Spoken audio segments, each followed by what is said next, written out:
Good evening, everyone. Welcome to the 2026 Overdose Awareness Symposium. My name is Reina Alcala, the Director of the Prevention Department with Sun Street Centers.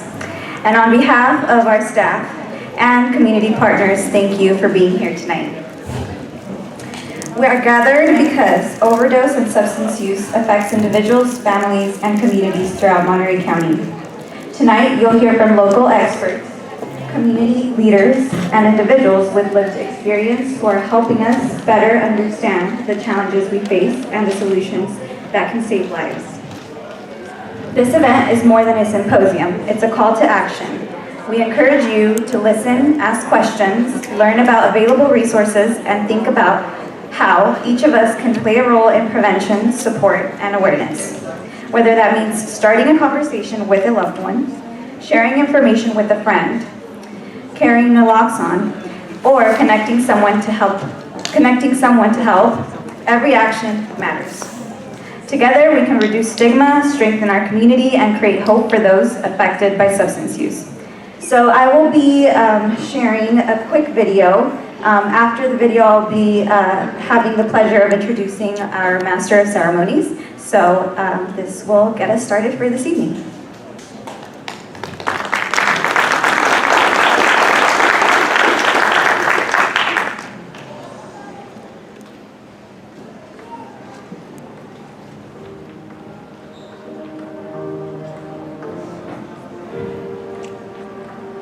Every day, families, friends, and communities are impacted by substance use and overdose.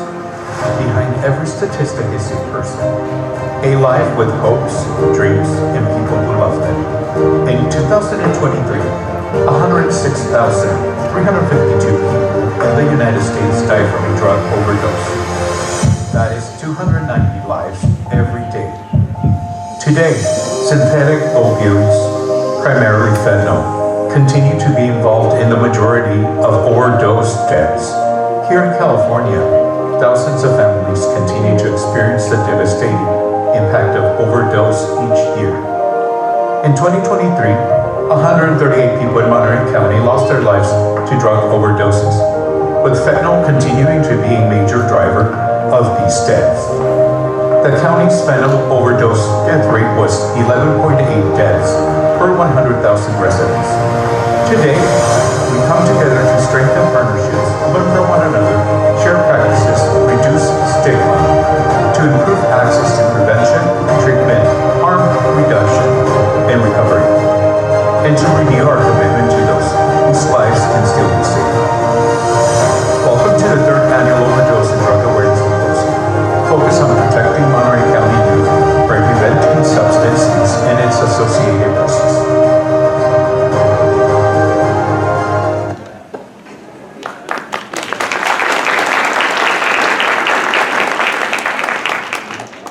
So it's now my pleasure to introduce our Master of Ceremonies, City of Seaside Council Member Alexis Garcia Arrazola, who is a dedicated community leader. We're grateful for Alexis' continued support of prevention and community awareness efforts and for partnering with us to advance this important work.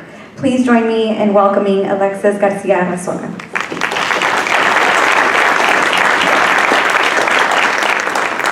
How's everyone doing today? Come on, I need to hear a little bit more energy. How's everyone doing today? There we go. Well, super excited to be here with you all, super honored as well, and thankful for the Sun Street Centers for providing this important space. It's the third annual Overdose and Drug Awareness Symposium. And for many of you, I want you to know that this goes a long way. You all being here goes a long way.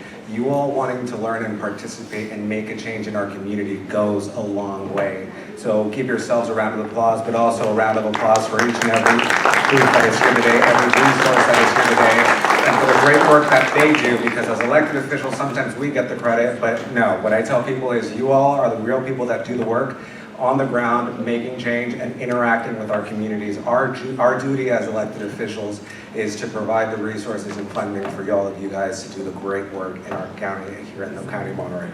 So a round of applause for that. And before I get started with my remarks, I just want to highlight some key partners that I've seen here throughout throughout this past hour, and I want to highlight our Mayor of Seaside, Ian Oglesby. The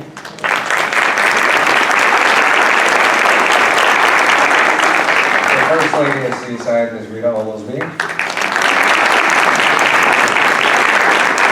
And then Mayor Pro Tem Dave Pacheco was here, and he had to step aside, but let's give him a round of applause for his hard work.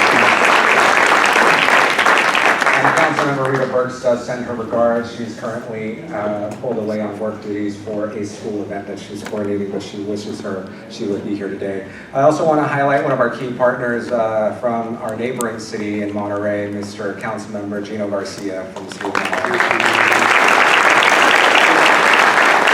And I also want to give a special shout out to our city manager who is all the way in the back trying to remain discreet, Mr. Greg McDaniel.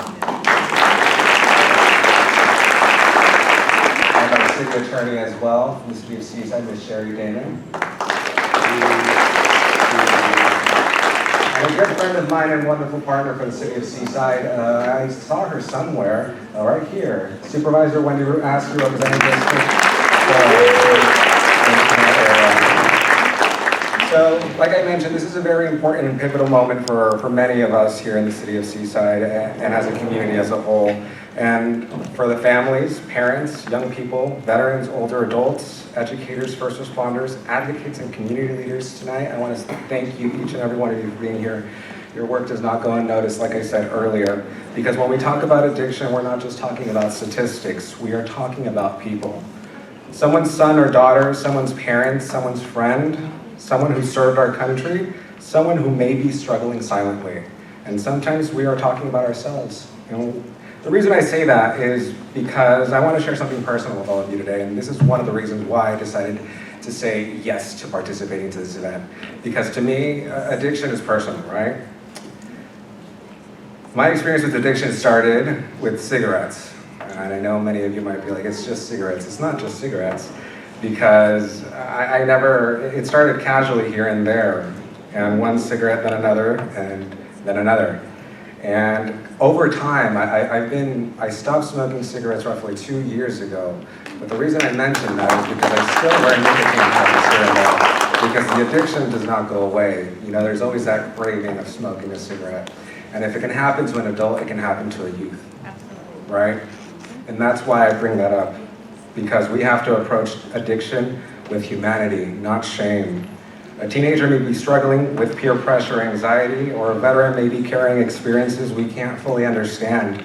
An older adult may be dealing with isolation, grief, or pain. This is all that sometimes leads to addiction in our communities, and we have to know the signs, we have to know how to approach people, and don't begin with what's wrong with you. Instead, let's start asking what's happening and how can I help you.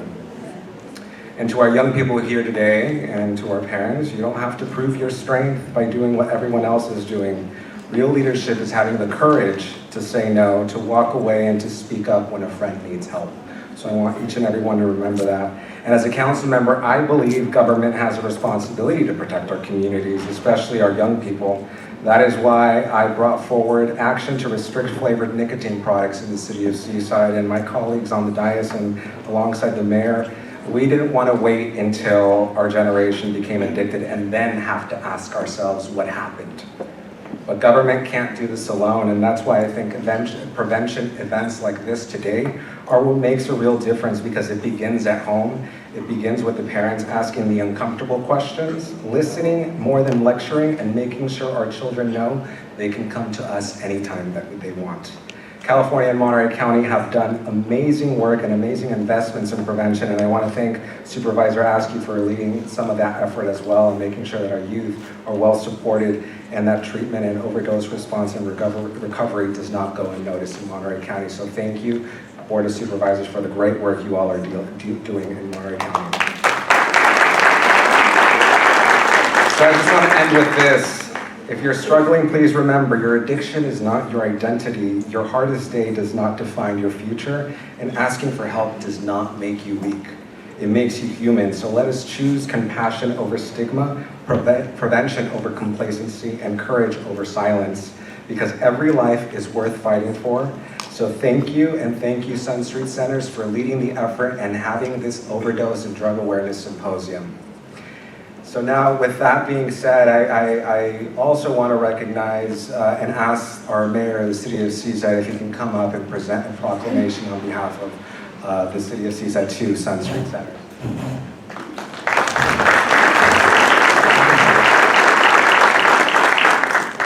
Thank you, Alexis, and thank you for your leadership on the council and the city of Seaside and the wider county itself, being vulnerable and telling us about your struggles and really being a role model for people to say, hey, you know, if he can do it, I can do it. If it's help out there for him, it's help out there for me. So I want to thank you for that. I want to read this proclamation on behalf of the city of Seaside in recognition of National Recovery Month, September 2026. Whereas National Recovery Month is observed each September. I knew I brought these up here for a reason. Okay. Each September to promote evidence-based treatment and recovery practices, celebrate the strength of people in recovery, and recognize families, service providers, communities that make recovery possible. And whereas mental health substance use disorders affect individuals, families across every community, and recovery is possible when people have access to compassionate care, effective treatment, stable housing, and meaningful connections and support systems. And whereas recovery is a deeply personal journey that may take many pathways, and people in recovery can build healthy, fulfilling lives while contributing their talents, experience, and leadership to the community. And whereas rising awareness using respectful, person-centered language helps reduce stigma, encourages people to seek assistance, and strengthens the community culture in which asking for help is recognized as an act of courage. And whereas Sun Street Center supports individuals, families throughout Monterey County by providing education, prevention, treatment, counseling, and recovery service regardless of income level. And whereas the city of Seaside recognizes the essential work of recovery professionals, peer support specialists, family advocates, community organizations, and those who dedicate and help residents begin and sustain recovery. And therefore now be proclaimed that I, the Honorable Ian Oglesby, Mayor of the City of Seaside, on behalf of the City Council, do proclaim September 2026 as National Recovery Month in the City of Seaside, and call upon all residents to honor the courage of people in recovery, support those seeking help, and participate in activities that promote health, healing, and recovery for all. Signed, Ian Oglesby. And so I want to present this to Sun Street Center for all of their decades of service to our community and the countless of lives that they have saved since their doors opened decades ago. Thank you so much.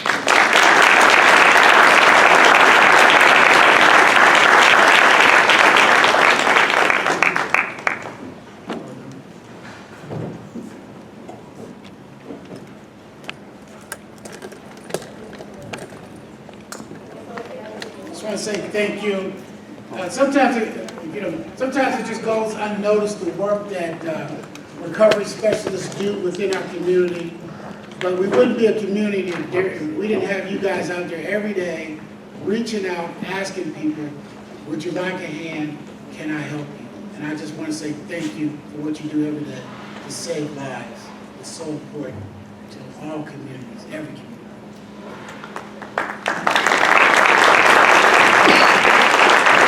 Thank you, Mayor, for those wonderful remarks.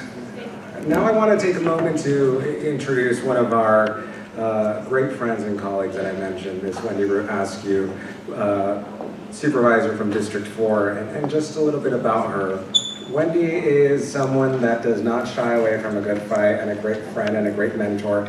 And I know that when speaking to her, she always has our youth in mind and issues like homelessness and addiction are always topics of conversation that we regularly have. But just to talk about her, she is the representative of Monterey County District 4. Supervisor Askew was sworn in office in January 2021 and re-elected in 2024. She further serves the residents of Monterey County on a variety of boards, commissions, and committees. Her focus as a supervisor includes social equity, healthcare access, high-quality services, access to affordable childcare, water and mass transit solutions that increase accountability and customer service for county services, such as housing and recovery from the pandemic. So thank you so much. I want to bring you up on stage to share a couple of remarks to our guests here.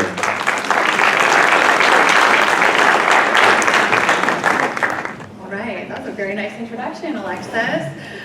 So my name is Wendy Rudaskew, and I represent you all here in Seaside on the Monterey County Board of Supervisors, where we have a huge budget that seems like it would be enough to provide for all of the services and supports that anyone in our community needs. At $2.3 billion, it's a lot of money. And within that, we have 25 departments and a lot of responsibilities that include Monterey County Behavioral Health. And Monterey County Behavioral Health does a lot of work around providing substance use disorder supports and treatments for anyone in the community that needs those services. Prior to serving on the county board, I was on our school board, where Monterey Peninsula Unified School District, where we spent a lot of time thinking about how do we meet the needs of our students, and whether that be education or outside of school. And so programs like this today are significant. I'm just curious in the audience, how many of you are parents? Okay, and how many students? K-12 students, handful? Okay, and then do we have coaches in the room as well? Are there coaches? Yeah, handful of coaches. Okay, and how many of you work in the field of substance use disorder or addiction? Okay, a whole bunch. Okay, this is helpful for me to know who we're talking to. So I just want to comment that when we talk about substance use disorder, we're oftentimes also talking about our mental health and our mental wellness. And these things are integrated in ways that are very personal. And Alexis, I want to thank you for sharing your story. The issue of substance use disorder and treatment is also very personal for me and for my family. And what I know from my experience is that sometimes you have to ask for help over and over and over again before you find the right person to help you navigate to solutions. And sometimes you do that once, and then you find yourself sort of on a path where you're doing the same thing again.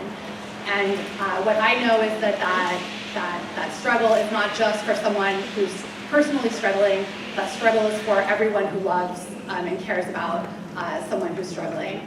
And as we looked at parents and as we looked at coaches and folks who work in this field, I just want to remind anyone who's here that we're all on a path that is circuitous and round, and the line between here and there is never as straight as we want it to be.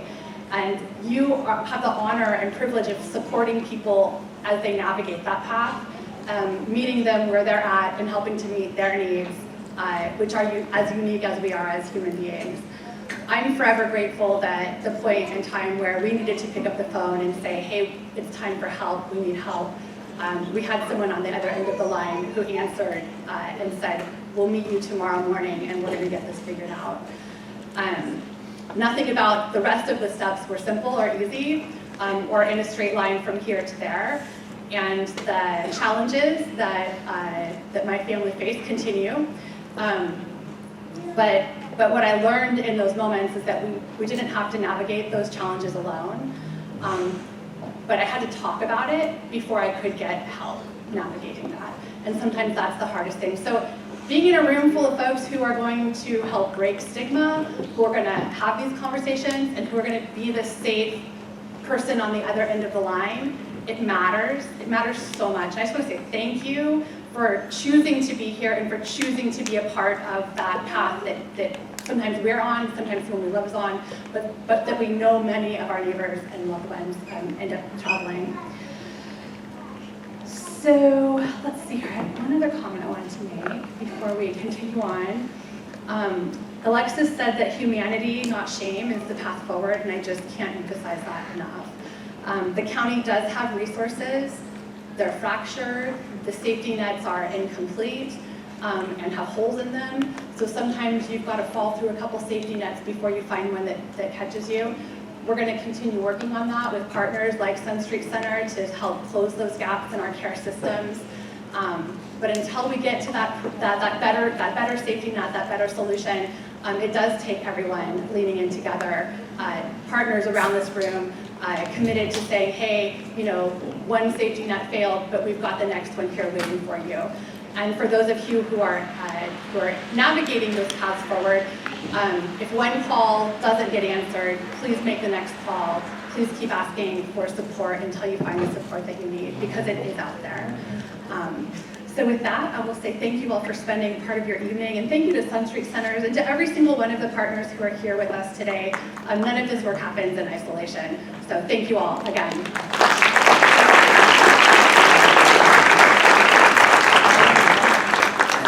Thank you so much, Supervisor. And before I forget, I just want to give a shout out to Chief of Probation, Mr. Jose Ramirez, if he can raise his hand or stand up. Thank you so much for coming.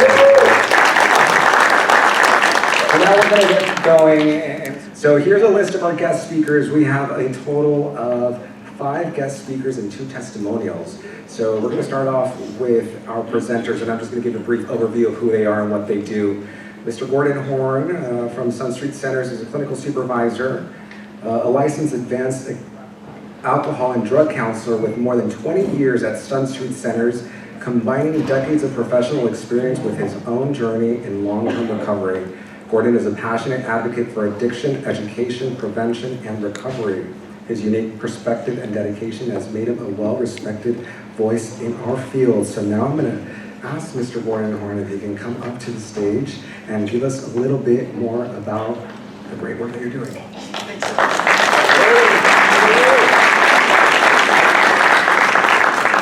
So my name is Gordon, and I need to warn you guys, I'm going to come down off of the podium and go down onto the floor in just a little bit, so get ready for me. And this is an interactive presentation. So the first question you need to ask yourself is, why is there overdose? So turn to the person next to you, get ready. I'm going to actually ask you to do this and ask the question, why is there overdose? Go for it. Oh, come on.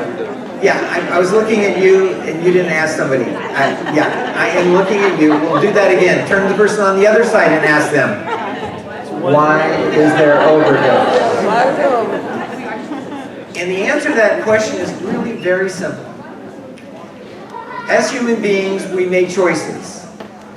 If you put your hand on the stove, you remove your hand and you go, that was not a pleasant experience. I will not do that again.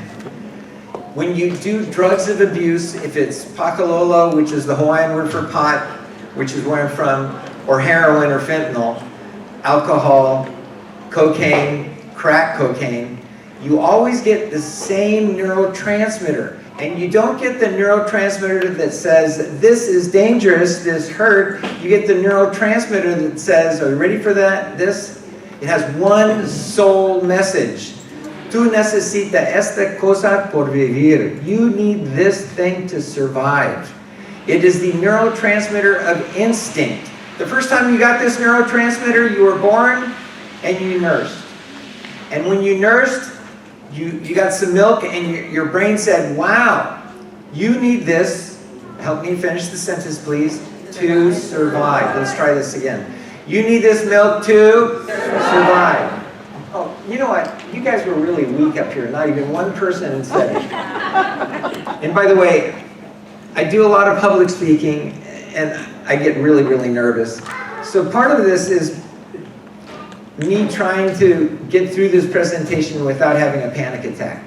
You guys actually saying these things to each other allows me to continue the presentation without having a panic attack. And by the way, yes, I've actually had a panic attack in public down at Fort Hunter Liggett, doing a presentation to the military forces down there. I actually had to sit down, go outside, because the room started to spin. So keep me from having a panic attack and actually finish the sentence. The sentence is, you need this to survive. You need this to survive. And that message is the message of dopamine.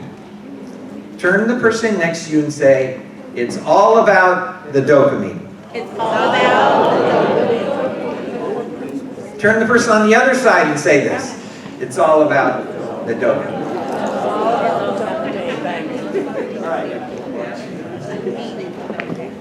I kind of wobble when I walk because I had a stroke in 2019. You can't tell.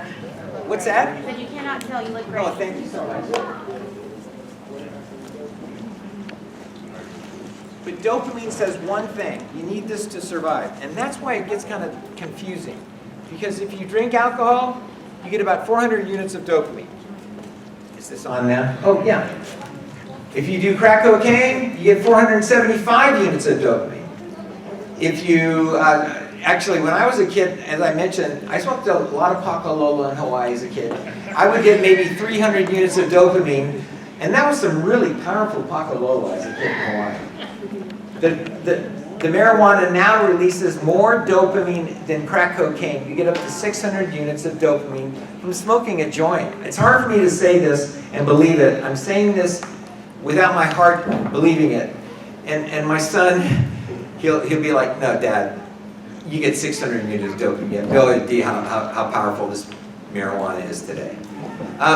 So let's keep going. All the way up to 1,200 units of dopamine for a nasty drug.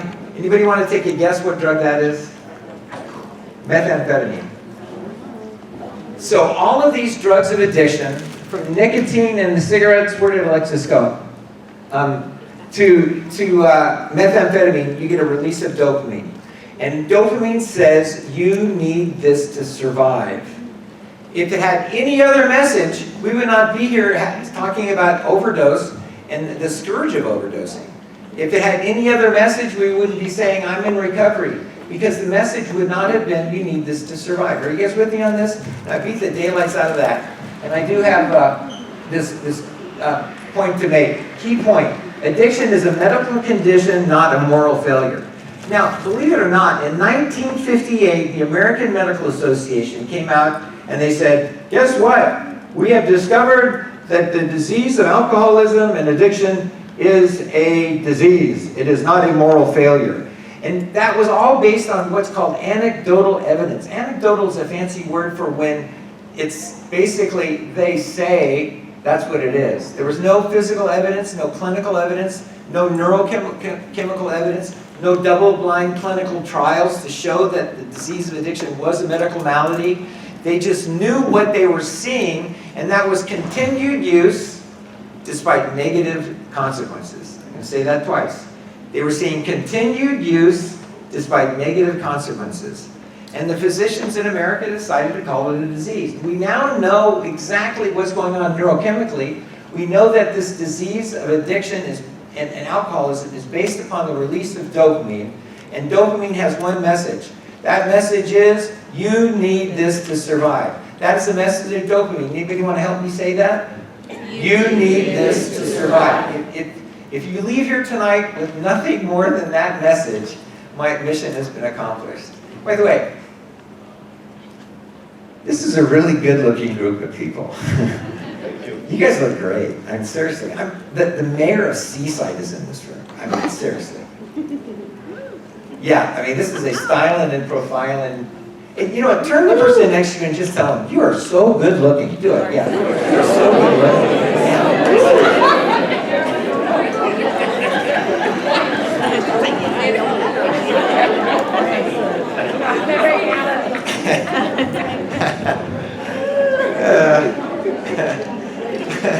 I think I did this with your kids too, I did. But by the way, this is the same presentation that I did for you, I don't know how many years ago. I feel really blessed to be here. And this is personal, I'll get through this without getting choked up. I've been sober for 22 years.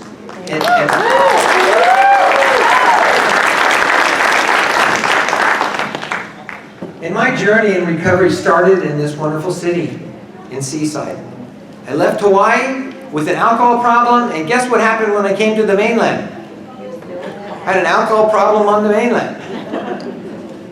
My wife said, let's go out to go get happy face pancakes at Denny's right down the road.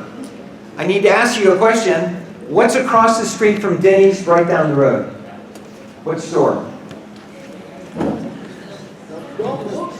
The liquor store is across the street from Denny's. Oh yeah, so I left my family at Denny's. I ran across the street and got some booze from the liquor store across the street from Denny's. That was my second day on the mainland. I came with me. My alcoholism did too. Wow. 6 times, and I'm going to say this in a more personal way, 6 times a police officer in the city of Seaside scraped me up off the street. His name is Officer John, I'm not making this up, Law. He's now retired, but one of the things I need to make sure you guys understand is my journey in recovery started in this city from somebody actually saying something and helping me and caring more about me than I did about myself. I'm going to say that twice. This officer cared more about me than I did about myself. And yes, they put me in a very special unit of recovery known as the holding tank. You know, and that's where God slowly and surely started to speak to me about the consequences of my alcoholism. All right, let me get back to the PowerPoint so I can get through this. I've been given 15 minutes. And by the way, yesterday I came here and did the presentation to an empty room twice, making sure I would stay within the 15 minutes. But I now have the floor, and I need to apologize to Raina, my boss at Sun Street. I'm probably going to go longer than 15 minutes. Thanks. All right. So why do people become addicted? There's a genetic component to it. Sometimes it's trauma, sometimes it's peer pressure, family environment, easy access, but mostly it's everybody read that with me down the bottom, the neurochemical message of dopamine, which says you need this to survive. All right, next slide, please. And how addiction affects the brain. The first important thing I want you to know is about the dopamine release. It causes a sense of pleasure. It causes changes in the brain chemistry, creates cravings, and then there's a loss of self-control. You continue to drink despite negative consequences. Oh my gosh, they've got the signs up already. You guys made the 5-minute signs? I love you guys. So in 5 minutes and I'm done? Wow, okay. I better wrap this up. All right, next slide. Brain development, peer influence, curiosity, social media, and youth addiction. So the question is, who gets addicted faster? Young people or adults? The answer is young people. And the reason why is this thing called adolescent hyperplasticity of the brain. That means when you're a youngster, you can learn a foreign language quicker. And the reason you learn a foreign language quicker is because there's a plasticity or a flexibility or a malleability of the brain. And this is best illustrated by the fact that we really are still in a developing brain stage until we turn 25 years of age.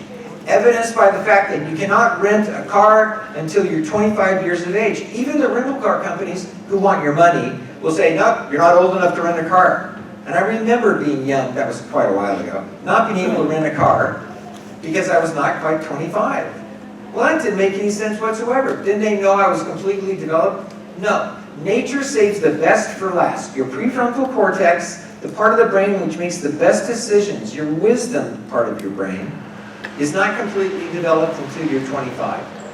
So as a result of that, addiction affects youth more readily. And I did this presentation actually in the town, in King City, maybe 2 or 3 years ago, and a gentleman was in the group.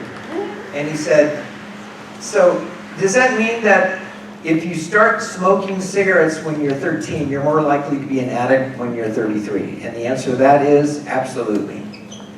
And that's because when you do things that cause the release of dopamine, something happens. And I'm going to pick on you three, so I need to warn you in advance. Go ahead, stand up.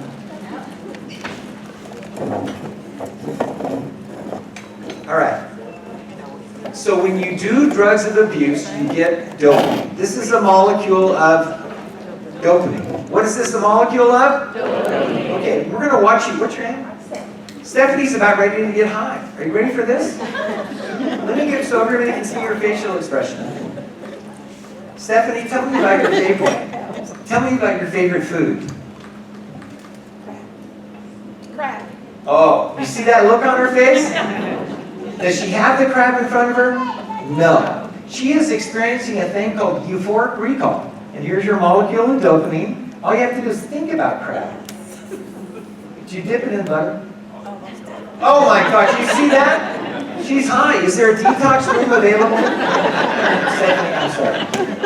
Oh, you got that. By the way, good catch. All right. Oh God. Yes, I'm picking on you now. Tell what's your name? Liz. Liz. Everybody say hi to Liz. Favorite food?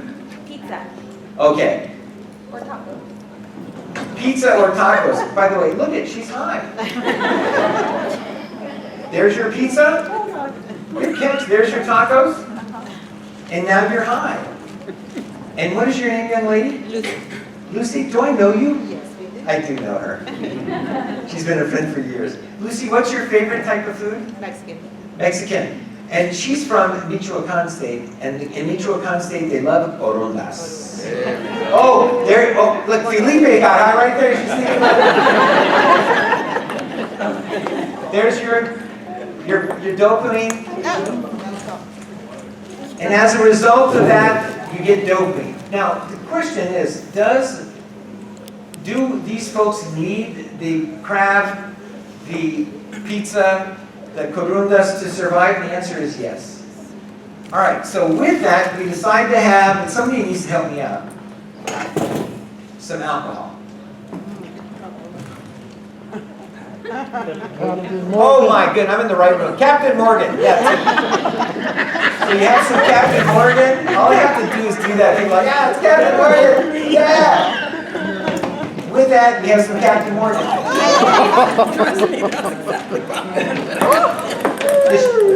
Does everybody get some Captain Morgan?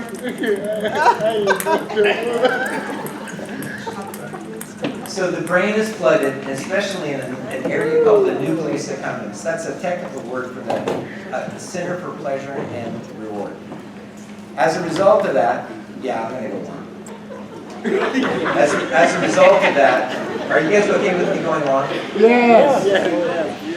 You're going to grow extra receivers inside the pleasure and reward system to accommodate all this extra information. So you're going to grow. Go ahead. I now have another dopamine receiver inside my pleasure and reward system. I wasn't born with him. I have now grown him to accommodate all the extra dopamine information that Captain Morgan has given me. You guys understand what's happening? So he gets his Captain Morgan, and he's overwhelmed with too much dopamine. Somebody tell me how the brain is going to react to all this extra dopamine. Take a guess. More receivers. Can I bug your mom? Yeah. Was I born with her? No. I've now grown and my brain has changed to accommodate all the extra dopamine information. So you get yours and you decide to just, that's it. I'm done with Captain Morgan. I'm done with Dos Equis. I'm not the most interesting man in the world. La cerveza más fina is not the cerveza that fina. And you go into recovery. So the question you guys need to start asking me is what happens in recovery? Are you ready for this? They never go away. They never go away. They never go away. They never go away. That's why 22 years in recovery. My family has grown. I have a son, I have a daughter. We went down to Refugio Beach Park about a month ago to surf. And the kids are really bossy. They put me on restriction. They won't let me surf unless they're out in the water to babysit me. It's really embarrassing because they'll come up, yeah, we're babysitting Dad. But we got to the beach. By the way, let's give it up for the dopamine receivers.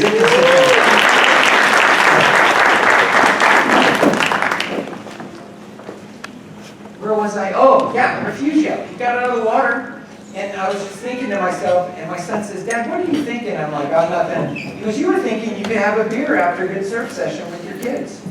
I'm like, I was. He said, you can have a beer.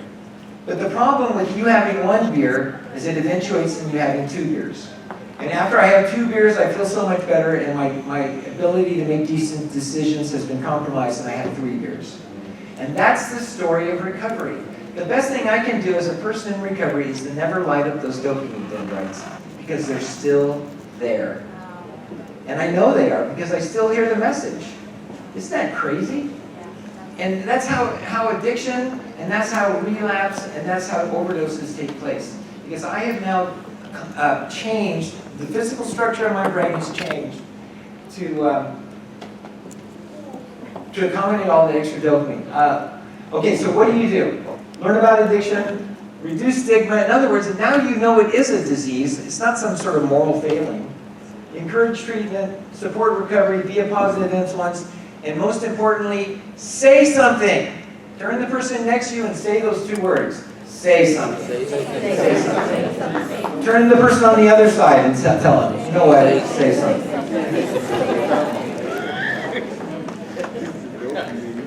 Anybody know where this is?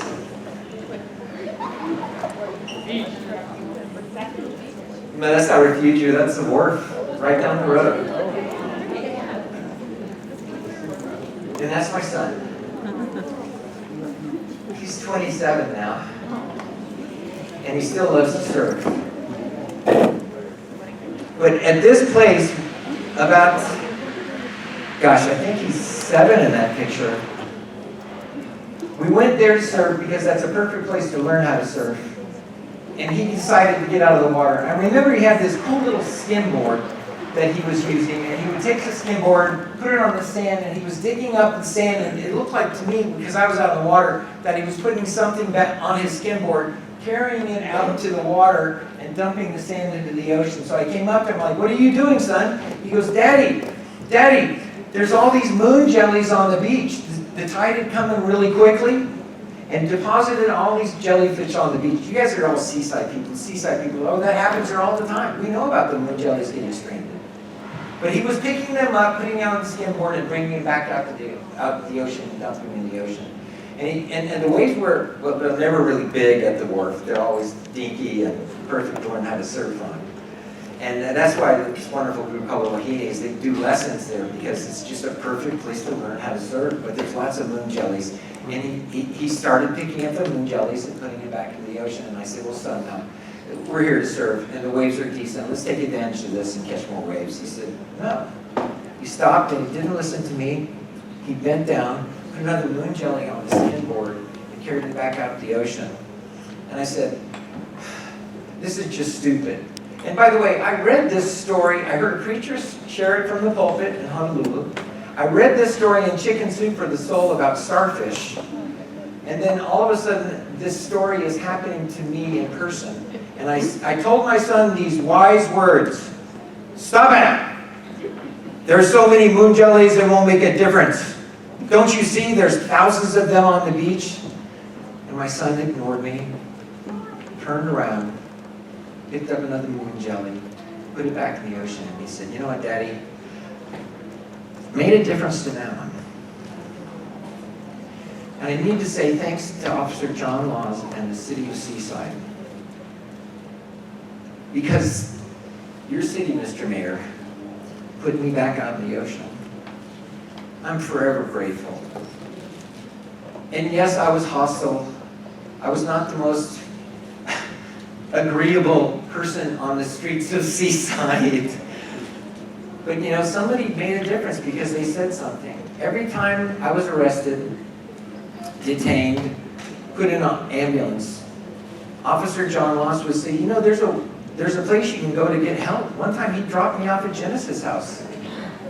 Just dropped me off there. And then one time they called for an ambulance as I was detoxing at the sacred sanctuary of my salvation, the Jack in the Box down here on Fremont. They took me up to Chomp, and a nurse there said, you know what, why don't you go to Sun Street? I've been there for 22 and a half years now because they made a difference to this one. Thank you for your time, everyone.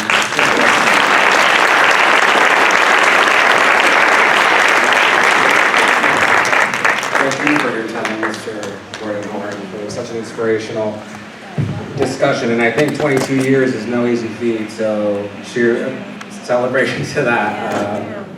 And I think it's a great reminder of our city's motto to include, innovate, and inspire. So thank you so much for sharing those kind words and for really inspiring many of us here today.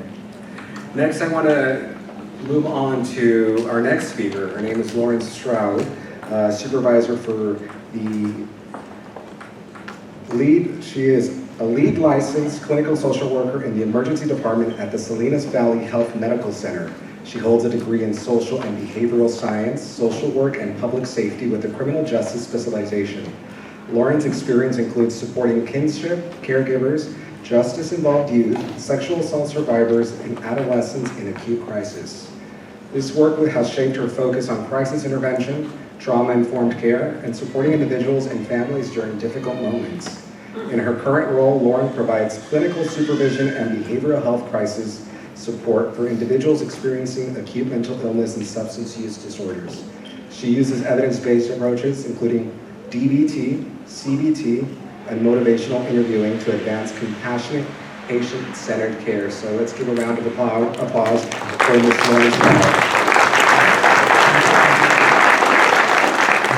Hi everyone, my name is Lauren, and I am a clinical social worker over at Salinas Valley Health in the emergency department. I am here to really share my experience as a social worker supporting individuals who come through that are living with or experiencing substance use disorders and mental health symptoms. So as mentioned, I do provide clinical supervision, and I also work with a very small team in the ED. There's one other clinical social worker, and we have 2 social work assistants who provide support with resources, and at times if I need some interpretation support, they do assist with that as well. But my primary role is providing crisis intervention. I do a lot of psychosocial assessments to figure out what is going on and to be curious. And I also use motivational interviewing. I collaborate primarily with emergency department providers. So the ER physicians that are caring for you, the nurses that are caring for you, and if we have patients that are going to get admitted, I work with the hospitalists and the nurses inpatient as well. Many times if someone's coming to the emergency department, they do not always disclose that they are living with addiction or experiencing any type of substance use disorder. However, I do find that I ask a lot of those questions with pretty much everybody that I encounter, especially if someone is experiencing a mental health crisis. So basically what it would look like if you were, or a loved one were to come to the emergency department, you would come through our triage. They would likely notify me that social work is needed. I would meet with the patient and the family, or just the patient, with the ER provider, and then we either decide if the person is going to go into a room or if I am going to try and meet with them separately. From there, I do my psychosocial assessment, where I try to gather as much information about the individual as possible, just so I can get a better idea of what's going on. As a social worker, we really work on focusing on social determinants of health, and we make sure our practice is person and environment. So how is the environment impacting the individual that's coming in? We do not have a lot of youth that come through that are struggling with addiction. We primarily see a lot of adults, but we have, and recently, met with some youth that are struggling with some addiction, primarily cannabis use. Anytime we have a youth coming through, regardless of the substance, I do provide a lot of psychoeducation, mainly because everything is laced with something, and we really want to do our best in trying to prevent any unnecessary accidental overdoses or just overdoses in general. Our hospital is fortunate to have a Narcan distribution box. So we have it right outside of our ER, and they also include fentanyl test strips. Anytime me and my colleague will meet with a patient, we also make sure we provide them with a box of Narcan and fentanyl test strips along with our substance use list. I have brought them. They are in the back at one of the booths along with my card in case anybody has any questions. We have had individuals come through and they have referred other individuals that they know or family members that might need support, and they have called. So for me to work with someone or my colleague to work with someone, you don't have to be a patient. You can be a patient, obviously, but if you need support, we always want to make sure someone's available. And we also do a lot of community referrals. I know we reach out to Sun Street quite a bit, Door to Hope, Monterey County Behavioral Health. We are fortunate for their crisis team. If you are coming to our ER, they will respond and reach out to patients within 7 days. So we're grateful for that continuity of care. We also refer a lot to Ohana. They do a lot of really amazing support for youth in the community. And let's see, sorry. We also, as someone mentioned, we really try to focus on curiosity, and we want to make sure that we don't provide judgment. We want to make sure that the individuals feel comfortable because we want to make sure that they feel that they can receive support. Being able to talk about it is really important, and a lot of times the first step is being able to acknowledge that you are going through something, whether that might be a mental health crisis or maybe that is coping in a way that you didn't think you would be coping before. We also, my colleague and I also participate in a clinical group that's for EMS, so our emergency medical services. Anytime an individual may have been found overdosed out in the community, they are able to offer, if they meet criteria, to be given buprenorphine, and that's a medication to help with fentanyl use disorder. Many times they do not want to come to the hospital, but sometimes they are open to getting that support. As long as anyone's open to support, we really make sure we provide as many resources as we can. We also want to make sure the family receives support too. As I know it was also mentioned earlier, it isn't just the individual that is going through something, the family also goes through that. And sometimes we have discovered that an individual is experiencing a crisis or an addiction because a family member was having a difficult time and they were the ones who shared about that. And then the individual felt comfortable enough to share after they saw how it impacted their loved one. If anyone has any questions, I left my card over there, and I'm happy to answer any questions, provide support as needed. Thank you so much for letting me be here.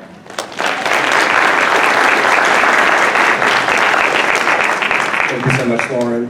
And I just also want to give a shout out to Councilmember Rita Burks, who just walked into this symposium. But I think it's very important and great work, Lauren, for all that you're doing. I know that it's very important for all of us to talk about Narcan and have it with us. I carry it with me in my car, in my office, or I give it out to the community, especially because as new drugs enter the streets, there are more overdoses happening out in the community, and we want to make sure that we are saving our lives, and Narcan does save lives. And on that note, I just want to introduce our next speaker. His name is Mark Thayer. He is an experienced peer support specialist with Central Coast Overdose Prevention. Born and raised in Seaside, California. Can we get a round of applause for that? Mike brings both personal insight and professional experience to support individuals and families impacted by substance use. Having maintained 3 years of sobriety, Mike is passionate about sharing his recovery journey to inspire hope and demonstrate that long-term recovery is possible. Through peer support, community outreach, and advocacy, he is dedicated to helping others navigate the challenges of addiction and connect with resources that promote healing, resilience, and lasting positive change. He is accompanied by Executive Director Jesse Allure.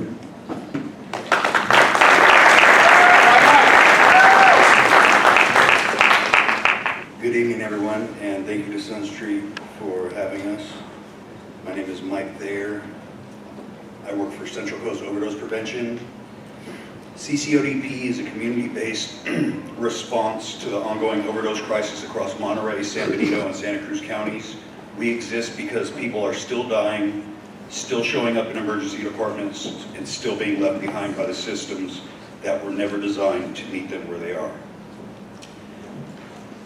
Today I'll walk through who we are, what the data is telling us, the evolving drug supply, what our teams actually do in the field, and the practical ways every one of us can help.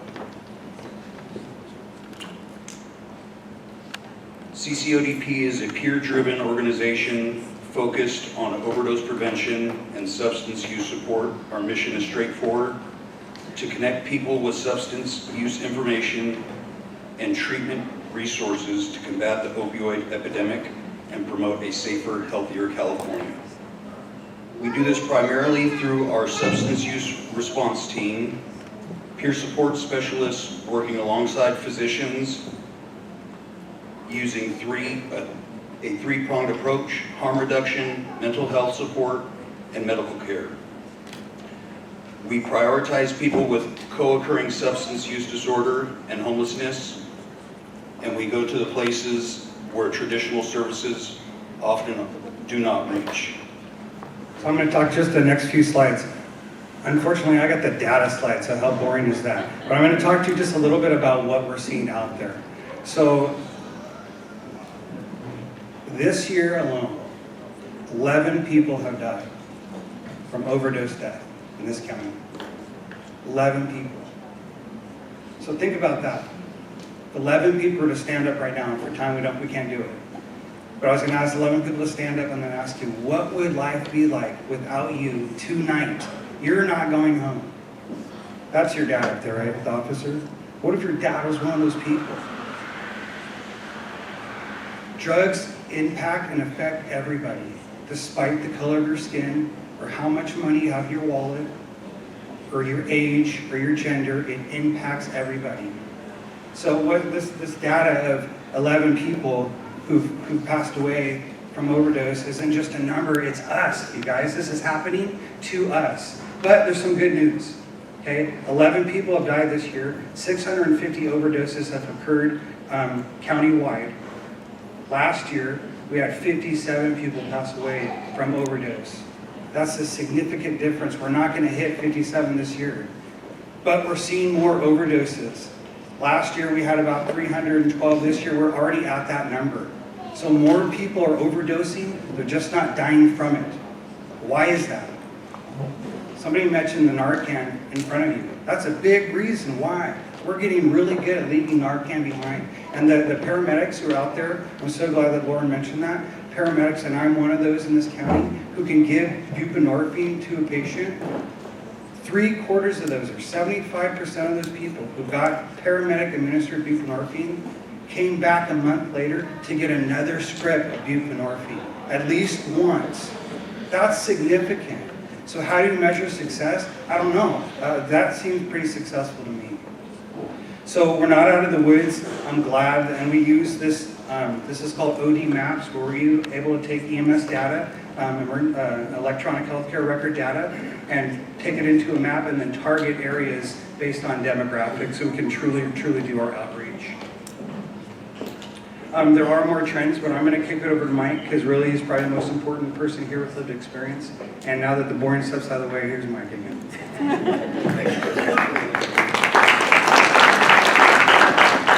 Fentanyl is no longer the exception, it is the norm. It is showing up in other opioids and stimulants. Polysubstance use is common, which makes overdose more complicated and harder to reverse. So along with fentanyl, we have xylazine, carfentanol, bromazolam, cyclorphine, medetomidine, and nitazines. Those are all forms of fentanyl, just one stronger than the next.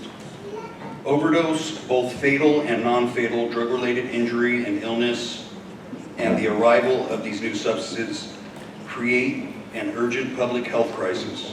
Stigma still drives people into hiding and away from help.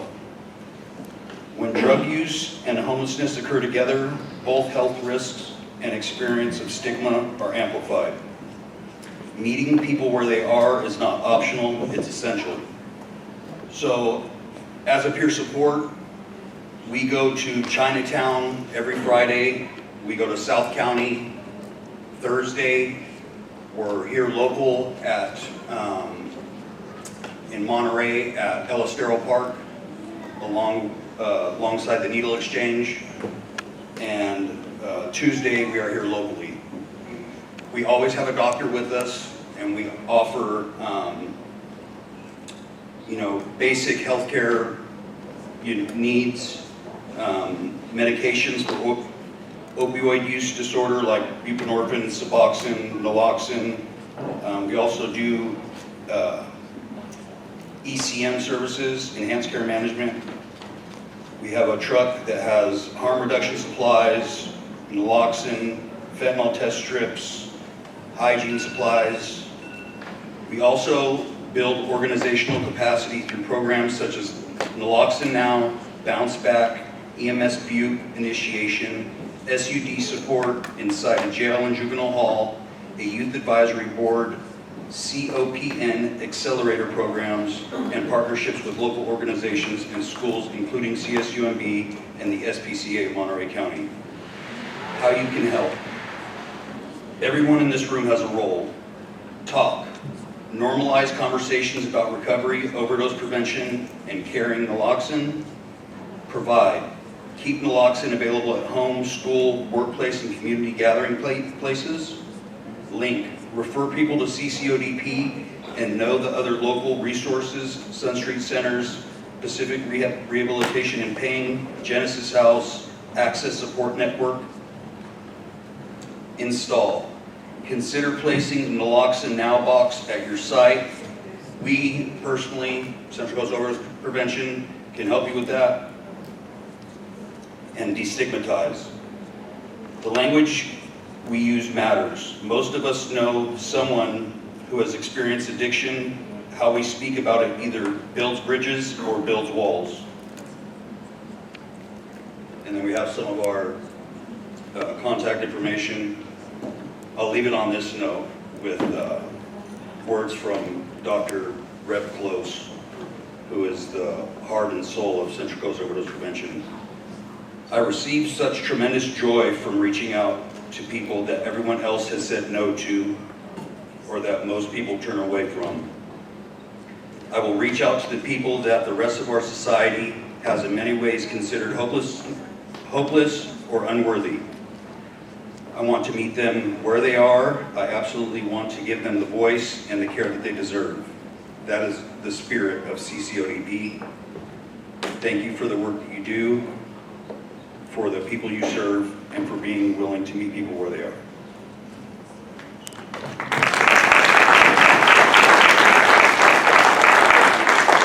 You may not know, but Mike has incredible testimony. He has lived experience, and we value those who use drugs so much that we hire you to come out on this truck with a physician or a nurse to do outreach to help get people off drugs. And so Mike was nervous because I'm Mike, I'm standing up against all these people with these accolades, the city council member, the board of supervisors, and you deserve to be up here too, Mike, because you know what, you have. And so, this is truly what recovery looks like. But I just want to leave you with one thing. I'm so sorry that we're over time. But we've talked a lot about stigma. What is stigma? In this form, I'll give you an example. You do drugs, you don't matter. You don't have a house, You don't matter like me because I live in an apartment.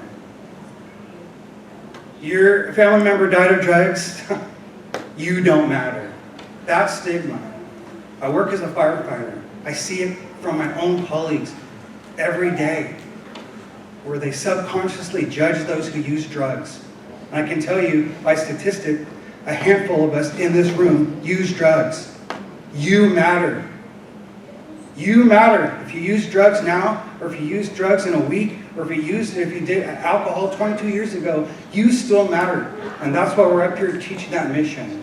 And so help us in this county decrease stigma by sharing that heart that Dr. Close, our medical director and founder, has kind of pushed out. Now you all know Dr. Close, and she will tell you, she'll demonstrate this through her actions, that those who use drugs truly, truly matter. Thank you.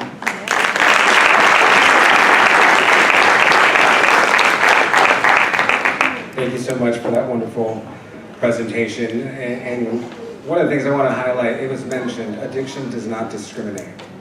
It can impact anyone at any moment. And I heard xylazine being mentioned, and I just want to go a little bit deeper on what xylazine, the effects of it are, right? It's a tranquilizer, and I know we're being very unfiltered, very sincere here. Repeated xylazine use can cause painful and difficult to treat skin, muscle, soft tissue sores.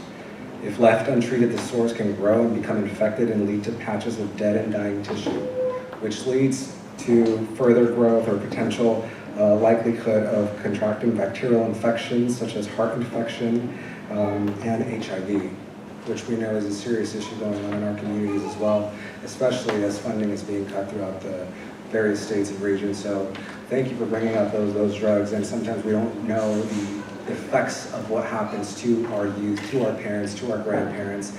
But if I want to leave you guys with something else too. As a Latino, I want to talk about a stigma. You know, sometimes what I call enabling. In the Latino community, alcoholism is sort of enabled, and we don't discuss about it, we don't talk about it. And sometimes if we're at a party and a friend says they don't want to drink, we peer pressure them into drinking more. And we don't know what's going on, and I think I have the duty to talk about this right now because it's something that we need to talk about seriously. It's something that we need to take into consideration, that we don't know the battles that people are facing every day. And it's important for us to really be here in these moments to talk about those discussions. So being raw and unfiltered and sharing stories is what this is about, to learn, to grow, and to support one another. Now I want to move on to our next speaker, one of our own here in the city of Seaside, Mr. Isaiah Mandalora, who is a K-9 officer for the city of Seaside.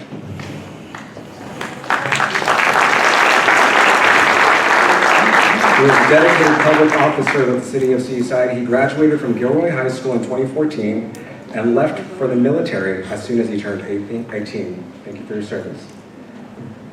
He was stationed at Fort Richardson in Alaska, where he served as combat engineer paratrooper for 3.5 years. After the military, he furthered his education at Gavilan Community College, where he obtained his associate's degree in administrative justice. While attending college, he was hired by the city of Seaside as a recruit police officer. He has been employed as a police officer for the city of Seaside for 6 years and holds several different titles: defense tactics instructor, field training officer, and K-9 officer. That is someone I don't want to mess around with. So let's give a round of applause to K-9 officer Isaiah Mandalora. Good evening, everybody.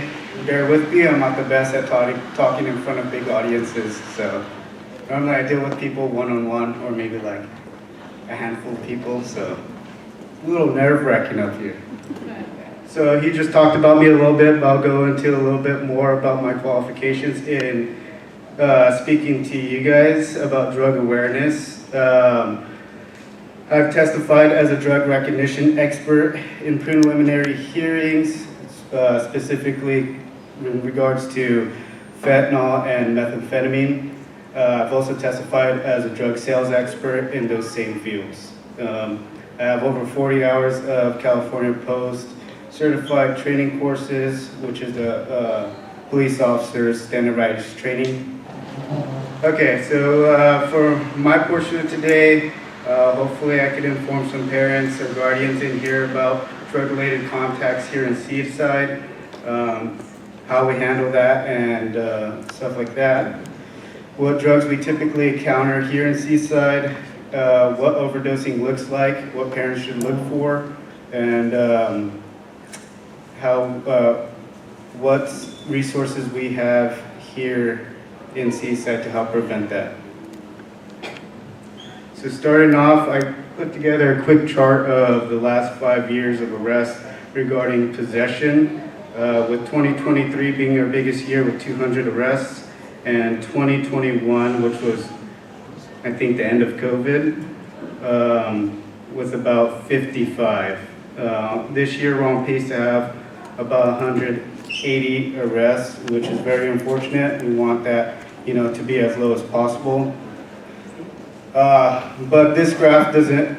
This graph only shows arrests. This doesn't show everything in regards to our drug-related contacts. There's plenty of contacts that we have that we don't make arrests because as officers we have the ability to use discretion. And so as a training officer, I always teach my trainees to get personal with the people they contact, get to know them on a personal level, build rapport with them.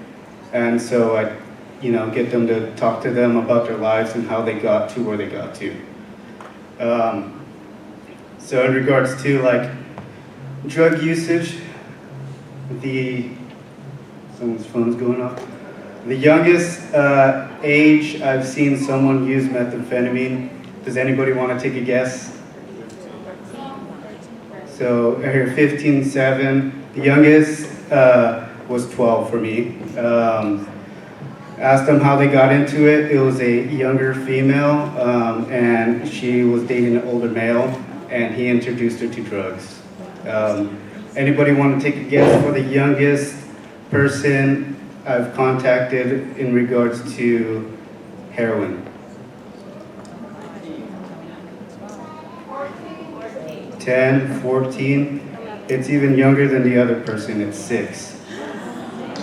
And the way he used it, I'll give you the situation. So I was talking to him, asked him how he got here. He came from a different state, grew up in I think it was Minnesota, and he's moved around several times. His parents were both addicts, and his dad and uncle had just used heroin and passed out. Well, he ended up walking into the room and finding the needle, and he injected himself with it at the age of 6. And then he has been addicted ever since. Then he was put in a foster home and didn't really have any direction. So those are the kinds of people we deal with, and we try to help because, it's very unfortunate. So we try to do the best we can.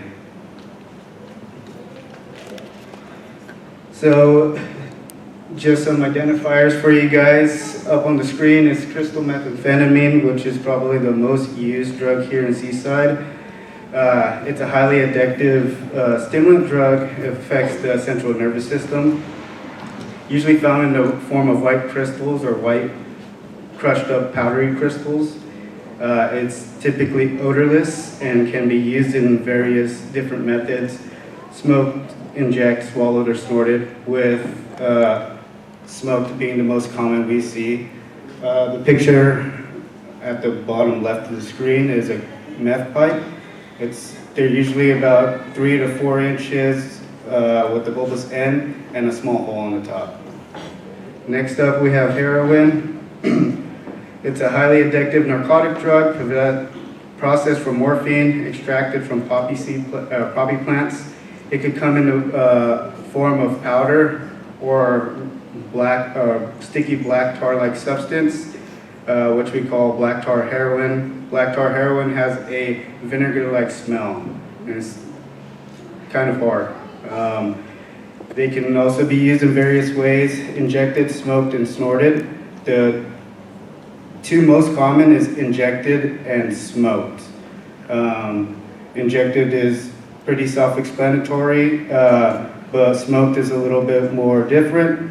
They typically will have a piece of foil. They'll put a piece of the black tar heroin on top of it, heated up from the bottom and then it emanates smoke, which then they use some type of straw, maybe a piece of a pen or an actual straw to inhale the smoke that emanates from that substance. Most recently, M30 pills are pretty big here in Seaside. So they're 30 milligram oxycodone pills. They're classified as a Schedule II controlled substance, which means you need a prescription to have them. So if you don't have a prescription, it's a misdemeanor. These pills are typically counterfeited and laced with fentanyl, which is what we get a lot of our overdoses from.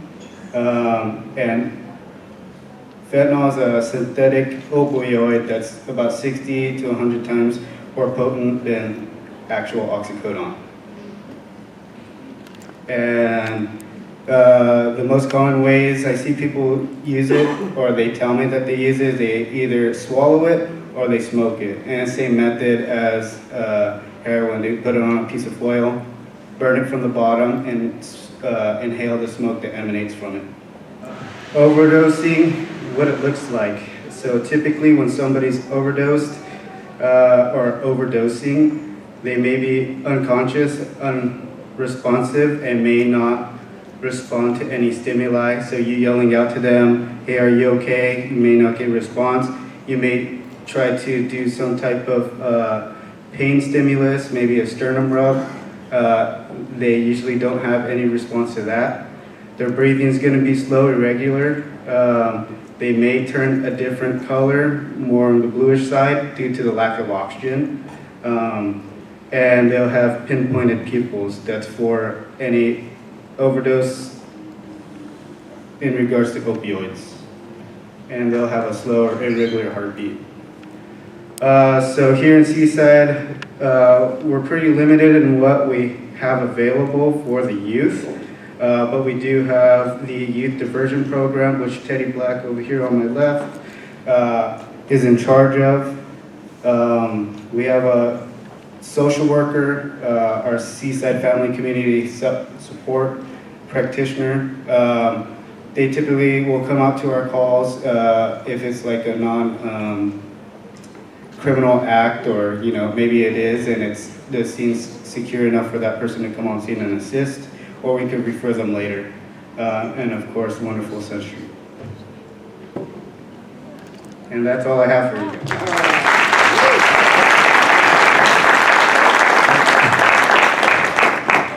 Thank you, officer, for that wonderful presentation. I'm going to call you back up here real quick because I have a quick question for you that I think it's important for us to highlight. I watch your social media all the time, and I'm constantly, seeing updates and things that you guys recover from people out in the community and how many drugs you're taking off our communities.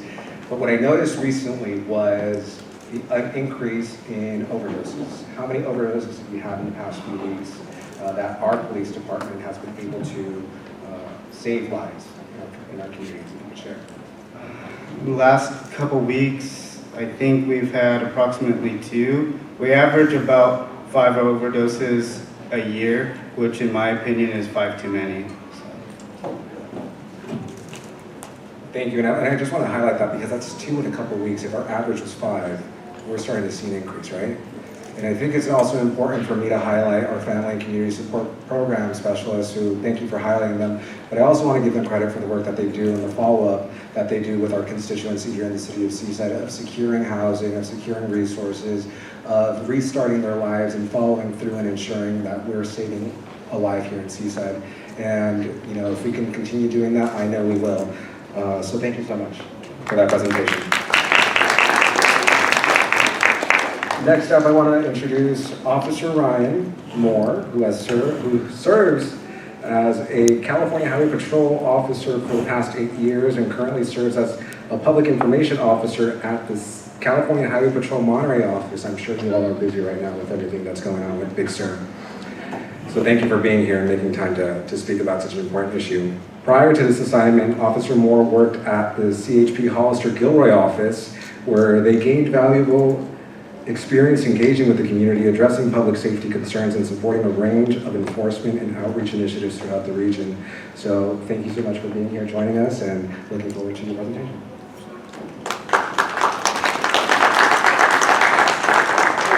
All right, everybody, thanks for being here. I know I'm limited on time, just like everybody else was. I'm gonna try and not go over my time. If I do, call the police. All right, so talking a lot about this evening about substance abuse, things of that nature. Obviously, one of the things that we see is when people choose to get behind the wheel of a car, which is what we deal with a lot on the roads out here. So DUI, okay, it doesn't just mean booze, all right? We're not just talking about alcohol. A lot of people think, right, well, I wasn't drinking, right? There's a lot more to that, okay? What does it mean? Some of the things, marijuana. Marijuana is legal now, as we all know, and has been for a while. A lot of people think, well, I can smoke and drive, right? For some of you in this room, you've done it before, or you do now, you absolutely know that the effects of that, you can't be getting out there and driving. We have the usual beer. Everybody knows beer, liquor, alcohol. Prescription drugs. A lot of times people don't think about prescription drugs. I've had to arrest people before who have been under the influence of a prescription drug that they were prescribed by a doctor, all right? I don't feel good doing it, but at the same time, there's a reason why there's warnings on the labels. There's a reason why it says may cause drowsiness, may impair your ability to drive, may impair your ability to operate heavy machinery, things like that. So you have to pay attention to the warnings. Impaired driving, it impacts everybody, right? It impacts everybody from kids, families, people on the road, bicyclists, right? Especially out here, there's cyclists everywhere in Seaside, Pebble Beach, everywhere that we go in the community, everybody's always out and about. So we always have to be mindful and know that impaired driving impacts everybody. And later on, you're going to get an impact statement, a testimonial from someone that has directly impacted them. In terms of DUI and blood samples, alcohol only, as you can see up on the screen, 46%. Alcohol and drugs, so a combination of both, we're looking at 30%. DUI of drugs only, 22%, and then nothing detected, 2%. So what we're seeing overall, 52% positive for drugs, for drug usage when they've subjected to a chemical blood test. The most common ones, THC, especially now with it being legal, stimulants, anti-anxiety, sleep aids, and opioids. So cannabis is on the rise, the use is on the rise, especially now that it's becoming more legal. Obviously we're in 2026, it's just going up and up, especially with more states legalizing it. It's legal here. Over 44.3 million people use cannabis in the last 30 days. Over 64 million people use cannabis in the last year. So from 21 to 24, cannabis use increased the most in what age group? 26 and older. All right, 26 and older. Two of the common ingredients when we're talking about marijuana usage, CBD, right? That's going to be typically what people are going to use for like pain, things like that. That does not impair your ability to drive or operate a vehicle, operate machinery. THC, that's the impairing component. THC concentration has grown over the years. 2001, we're looking at 6%, 2008, 9%. Now we're up anywhere from 18 to 30%. You know, now there's edibles out there, they're highly concentrated. There's the vapes out there, they're also highly concentrated. So it's not just like 20 years ago or more where you're talking to Joe on the corner and getting, you know, something that was rolled up and it's not that potent. Things are way more concentrated now. So some of the ways that people are using marijuana now, smoking, 18 to 30%. Vaping, you're talking 80 plus with THC, all right? So the THC content, 80 plus with vaping because it's a lot more concentrated. And then we also have dabbing, which can be up to 100% THC concentration. UF5 has found a new way to get high, and it's gaining enormous popularity here in our area. It's a marijuana derivative that offers extreme potency, and yet there are big questions about its safety. Eyewitness News reporter Stefan Kim takes us inside the potentially dangerous world of dabbing. This is not the marijuana you're used to. It's not green, it's not a plant. If you didn't know any better, you might think it's crack cocaine. It's marijuana extract, concentrated cannabis, and this is called dabbing. All of it is very, very sticky, almost impossible to get off with your hands. Extremely high levels of THC, that chemical in marijuana that produces a high, gaining enormous popularity among cannabis smokers. Dabbing is illegal here in New York, but it is legal in California, Colorado, and Washington. And experts say it's highly likely it'll be legalized here too in just a few years. Talk to me, like, how are you feeling right now? In the snap of a finger, I went from not high to being 100% high. There have definitely been cases that people have overdosed on dabbing. Dr. Yasmin Hurd is a neuroscientist at Mount Sinai. For the developing brain, we know that THC has long-term impact, even at lower concentrations. So no one yet knows what these high concentrations of THC will do because they're very new. But medical experts say it can cause psychosis, rapid heartbeat, and blackouts. Traditional marijuana has a THC concentration of about 20%, dabbing close to 100%. It's like any other drug, dose matters. The fact that you can have 80 to 90% THC going into your brain and your body, I think people should think about that. Dosage is everything. You can have a really small amount where you're barely feeling anything, and then at the same time you can have a massive amount and you are high for it. All right, for time purposes, I'm going to cut that off. So obviously a new trend out there that can be very dangerous for people using it that way. Edibles, like I mentioned earlier, average serving, 5 to 10 milligrams, okay? An entire chocolate bar, potentially 90 milligrams of THC, all right? And the thing is, they make these things now, they're gonna taste great to the average person, more than likely, right? And so where normally you go out and you eat a whole chocolate bar and not think anything about it, now you eat one of these and you eat the whole thing, you're gonna be in trouble. Effects of cannabis use, inhaling, you're high almost instantly. The duration is going to last about 1 to 4 hours. Ingesting edibles, the onset can take anywhere from 30 minutes to 2 hours. All right, and the duration is going to be anywhere from 8 to 10 hours. Impairing effects vary based on the potency of the THC, personal tolerance, and the method of consumption. Smoking weed makes everyone feel mellow. That is false. Okay, it can affect people differently. It can cause you to be depressed. It can cause you to hallucinate, cause you to have anxiety, and so forth. In Colorado, one of the first states to legalize recreational pot, a new study found more than 2,500 people have been sent to emergency rooms complaining of bad highs.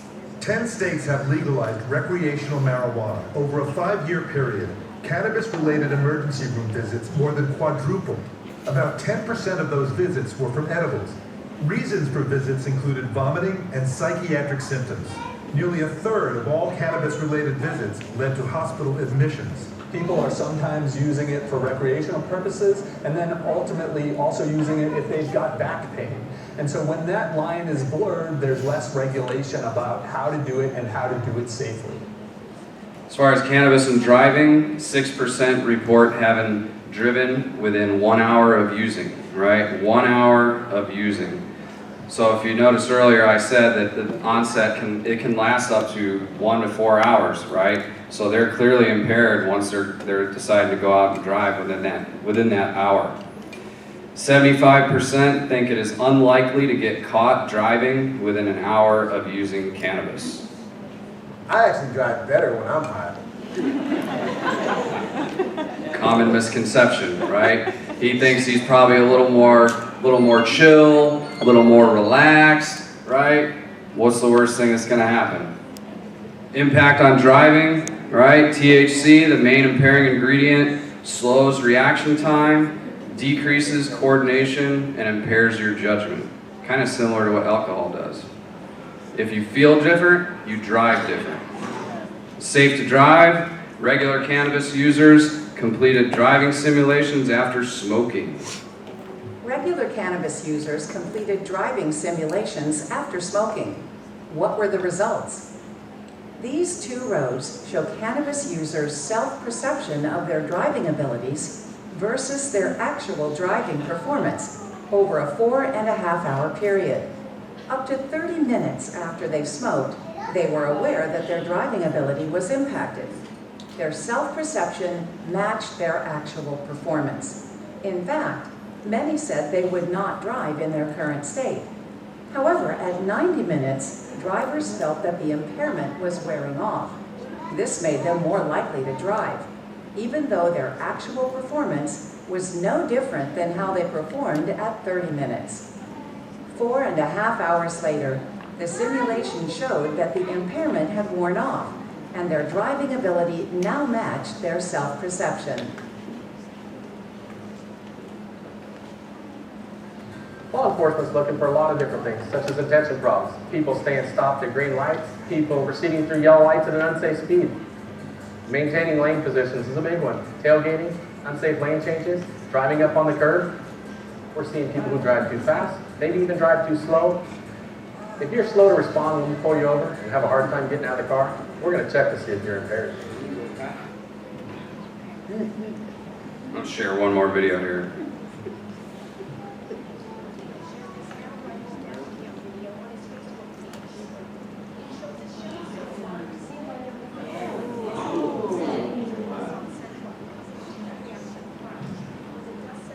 So the sound's not working too well for this video, but I'll narrate it. So basically, the driver of that truck was found to be under the influence of marijuana and killed this woman that was driving in the vehicle that he rear-ended at over 100 miles an hour.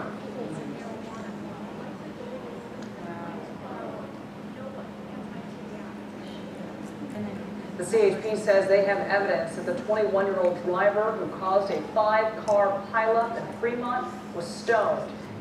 I'm going to skip that. So drug recognition experts, they're experts that we have that work in our department. The officer over here spoke to being a DRE as well. There are people that are specialized in testing and doing a series of other tests, not just field sobriety tests that we do on the side of the road, but to help us to confirm that someone is under the influence of a specific drug when they're driving. Some of the things we're looking for, divided attention tests, those are the things you see us doing on the side of the road. And then those DREs are going to do vital signs, blood pressure, pulse, things like that. One of the things that I just want to highlight outside with our normal field sobriety test is lack of convergence. So a lot of people think that, oh, I can cheat a field sobriety test. So that's not the case. We have a saying that the eyes never lie. With drugs, there's a thing called lack of convergence, and you're going to see it here, exactly what I'm talking about. So notice the eyes converge on the finger, and then if you notice, the one eye drifts outward, right? When you're not under the influence of drugs, your eyes naturally can converge on something. When you're high, they can't. And so we'll see that, and it's a trip to see. It's really crazy when you watch somebody's eyes converge, and then they just drift out. And that's because of the drugs that they're impaired by. All right, that concludes my time. Thank you.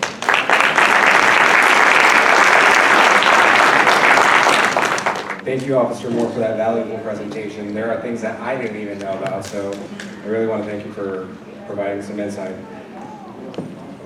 You know, and behind every statistic in our fight against impaired driving is a family permanently changed. I think we saw that here in one of the videos.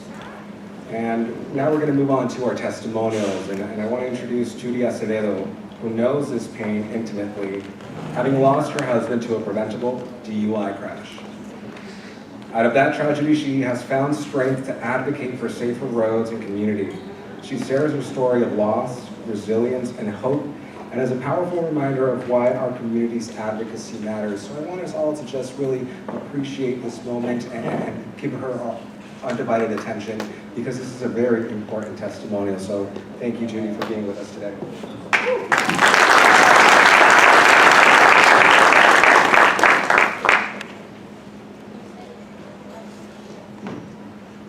Good evening. My name is Judy Azevedo. On June 25th, 2022, my loving husband of 21 years was killed by a hit-and-run drunk driver. He left behind me and our 2 children, who were just 7 and 8 at the time. His name was Norbert Azevedo Jr., but everyone who loved him called him Bert. Before I tell you about the day I lost my husband, I want you to know about the life we had, because Bert was so much more than the way he died. I met Bert when I was just 17 years old. We fell in love, got married, started a family, and built a beautiful life together. We lived in my in-laws' granny unit while we saved for our home.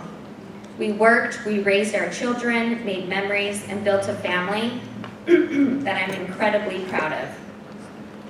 We were happy, we loved each other deeply, and I never imagined that our entire world would change in just a matter of minutes. It was a dreary, cold Saturday morning. Bert left our house at 2:57 a.m. to go to work. At 3:15, he was killed instantly. I was up early that morning, as usual, getting ready to make my second cup of coffee. Then I received a notification from our security cameras. I looked outside and saw a white Dodge Durango and a California Highway Patrol vehicle parked at our gate. My first thought was, why would a cop be pulling someone over in my driveway? Then I thought maybe we were going to be evacuated again because of the fires. My first instinct was to call Bert. He didn't answer. So I left him a voicemail. Hey babe, we might be getting evacuated again. Call me. As I was ending that voicemail, my doorbell rang. Something suddenly felt wrong. I slowly walked toward the door. I asked, who is it? They responded, California Highway Patrol. I cracked the door open and I said, can I help you? I was trying to sound strong, but inside I was afraid. They asked if they could come inside. I said, absolutely not. I have a 7-year-old and an 8-year-old sleeping inside. And then that's when they said, Norbert Azevedo Jr. was killed this morning in an accident. There are no words to describe what happens to your body when you hear something like that. People say that the air gets knocked out of you. It truly does. I stepped outside and closed the door behind me. I remember saying, what are you telling me? I have a 7-year-old and an 8-year-old inside. I couldn't comprehend it. I was in shock. They repeated that Bert had been killed. I took one huge breath and started pacing back and forth on my front porch. I called my brother-in-law and said, he's gone. Bert was killed. And once I said those words out loud, the hysterics came. I called my other brother-in-law, and when he told his wife, she screamed so loudly that the neighbors called to make sure she was okay. I couldn't imagine telling Bert's parents. How do you tell the parents who adore their youngest son that he is gone? I remember pacing back and forth, crying those gut-wrenching cries while my beautiful children were sleeping inside. I remember looking at Officer Barnes. I could see the pain in his face. 3 years later, I sat down with Officer Barnes and told him this story again. I asked him if he remembered it the way that I did. He said, that's exactly how I remember it. He told me it wasn't his first call involving a death, but this one stayed with him. That has always meant something to me. Because in the middle of my worst day, these officers didn't just see a case, they saw a family. Detective Dick sat with me on my cold, cracked driveway while Officer Barnes and Officer McDonald stayed near my front door in case my children came outside. A few minutes later, they told me that they had caught the suspect and needed to leave. Then Officer McDonald handed me Bert's wallet and his phone. That was the moment that truly sank in. My sweet husband, the man I had met when I was just 17 years old, the father of my children, was gone forever. Detective Dick stayed with me until my family arrived. While we waited, I told him our story. I told him how we met, how we got married, how we started a family, how we saved for our home, how beautiful our life was. And then my family arrived. But there was still one thing I had to do. I had to tell my children. They were still inside our home, completely unaware that their world had changed. I asked my sister to help me. I walked inside, I gathered my children around me. I got down on my knees and I looked them in the eyes. And I said, "Hey, Mommy has something to tell you." I told them something really bad happened to Daddy. He was killed this morning in an accident. I thought I was going to have to explain what dying meant. I didn't. They understood. The tears started immediately, and my son ran through the house screaming, "Daddy, Daddy." That sound is something a mother should never have to hear. That night, Officer McDonald came back to our home and told us what happened. Bert was driving northbound to work, traveling about 65 miles per hour in the slow lane. He was on a brief Bluetooth call with a colleague from work. A 20-year-old driver traveling approximately 97 miles per hour approached Bert's truck, clipped his bumper. Bert's truck swerved and flipped 3 times over, landing on the cab and killing him instantly. The driver continued driving and eventually stopped about a mile away. He didn't stay at the scene. He called a friend to pick him up and went home. He was later found at his parents' house and arrested. We learned that he had been drinking before getting behind the wheel. One decision, one choice to drive impaired. And our entire family has changed forever.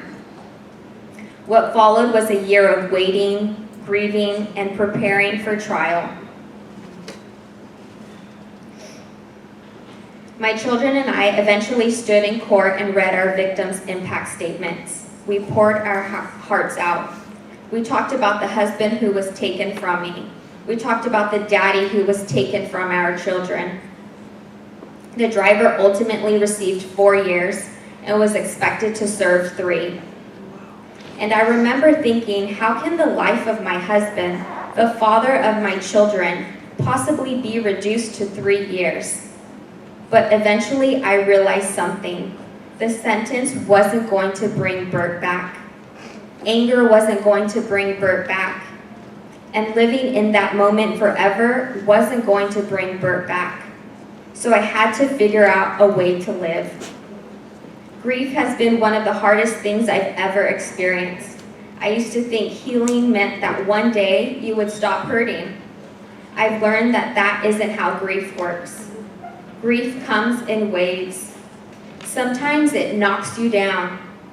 Sometimes you can be having a wonderful, beautiful day, and something completely unexpected brings it rushing back.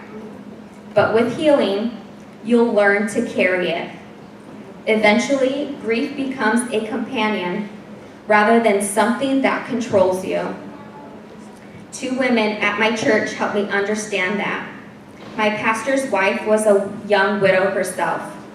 One day she looked at me and she said, "Judy, I see that you don't want to live in your grief, and you don't have to." Those words gave me permission to grieve Bert, permission to miss him, but also permission to live, to laugh, to find joy, to be a mother, to be Judy again. Another widow at my church said something that has stayed with me ever since. She said, "Judy, God took Bert. You live. He still wakes you up every day to live.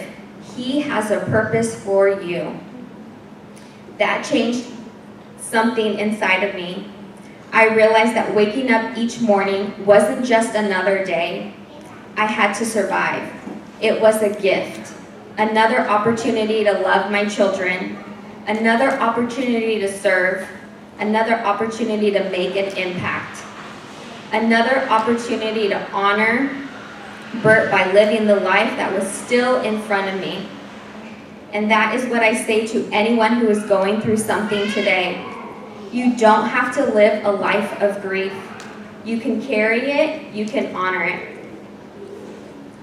You can miss the person you lost and choose to live. You can have moments of incredible sadness and moments of incredible joy. Both can exist at the same time. Through all this, my faith has been my foundation. After losing Bert, my children and I surrendered our grief to Jesus Christ. My faith didn't make the pain disappear. It made what happened okay. It didn't make what happened okay, but it gave me somewhere to put my pain. It gave me hope when I didn't have much of my own. God placed beautiful people in our lives who helped carry us when we couldn't carry ourselves. And slowly we began to rebuild. Today, I understand that healing isn't about leaving Bert behind. It's about carrying his love with me as I continue forward. I honor Bert by the way I love on my children. I honor him by telling his story. I honor him by remembering the love he covered our family with every single day. And I believe sharing my story is part of my purpose now. If telling Bert's story can prevent another family from experiencing what mine has experienced, then his life continues to make an impact. If sharing my story can help someone who is grieving understand that they can survive the next day and the next, and eventually find joy again, then there is purpose in my pain. 4 years ago, I thought my life was over.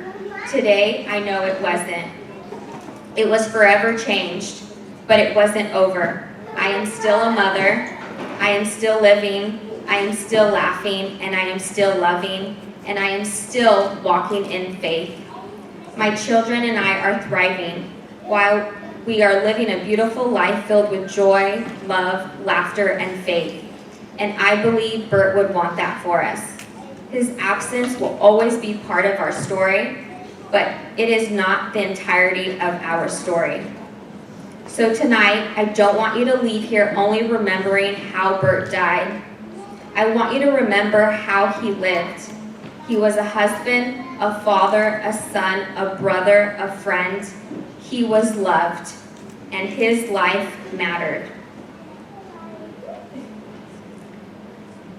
I also want to remember that impaired driving is not just a bad decision that belongs to the person behind the wheel. It affects everyone around them. One decision can take away a husband, a father. It can change the childhood of 2 children. It can change an entire family. And those consequences don't end when the crash is over. They continue for years. So if you drink, don't drive. If your friend has been drinking, don't let them drive. Take their keys, call them a ride, find them somewhere to sleep. Be the friend who is willing to make the uncomfortable choice. Someone is waiting for you to come home. Someone loves you, and someone else's family deserves to make it home too. If you are grieving tonight, I want you to hear this from someone who has been there. You don't have to figure out your entire life today. Just take the next step. Some days you may crawl, Some days you may walk, and eventually there will be days when you run again. The grief may always be a part of you, but it doesn't have to stop you from living. Bert's death changed our lives, but it will not be the end of our story. His love is still here, his memory is still here, and our story continues. I want to leave you with words from Romans 15:13.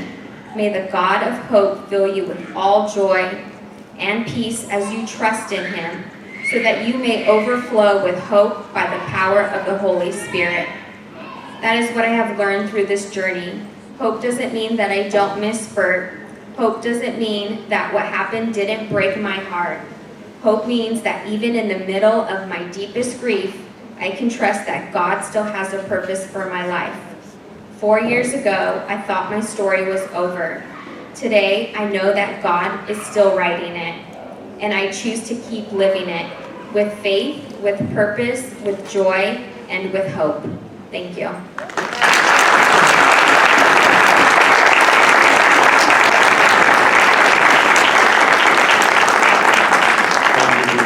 Such a powerful testimony, and thank you so much for honoring Bert as well. Substance use doesn't just affect an individual, it impacts the entire family, as we have heard today. Now we'll hear a powerful perspective on this journey from a mother and son who have lived through it. A mother who watched her son struggle, recognizes the warning signs, and fought for his future. She will share the reality of family struggles and why early prevention resources are vital. Besides her son who overcame those youth life challenges are here now to share how impactful community resources helped him turn his life around. Together they are living proof of why community support matters. So will you please join me in welcoming Miguel Quintero and Ana Mendoza.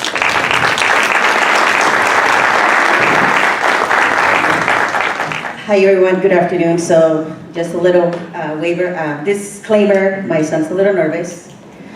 So first of all, little background, my name is Ana Mendoza.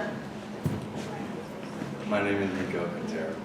And I grew up in Compton. And most of my life I grew up a lot with drugs around me, right? So, and we're gonna be quick about this because of timing. So I grew up in Compton, drugs were always on my table. And one of my worst fears was to have my son use, right?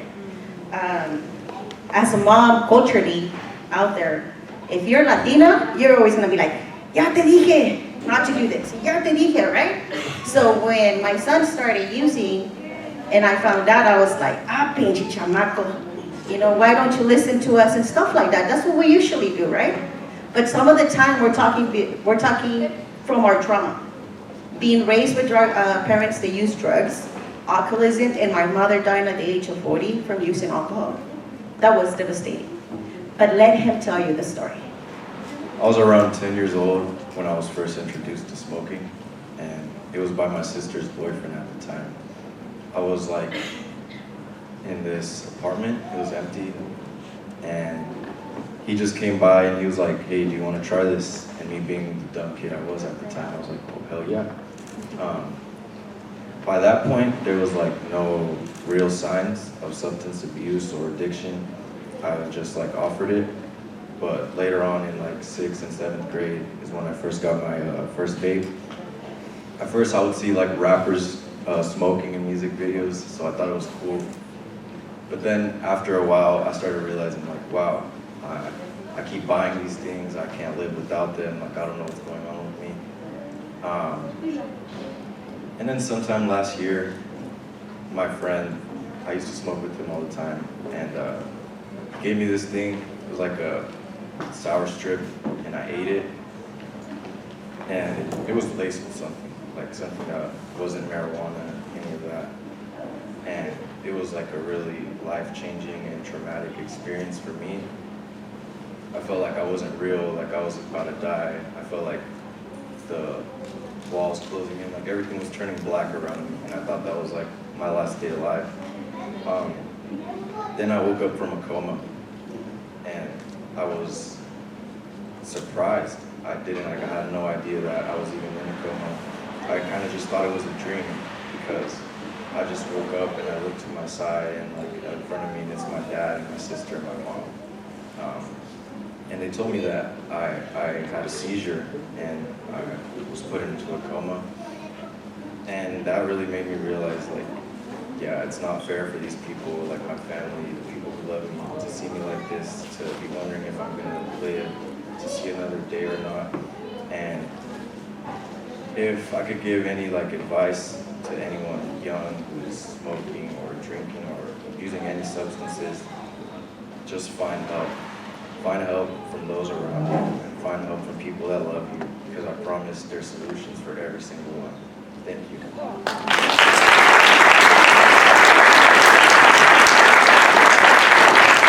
So with that said, that's Miguel right there. It was a very scary time, not knowing if he was going to wake up or not.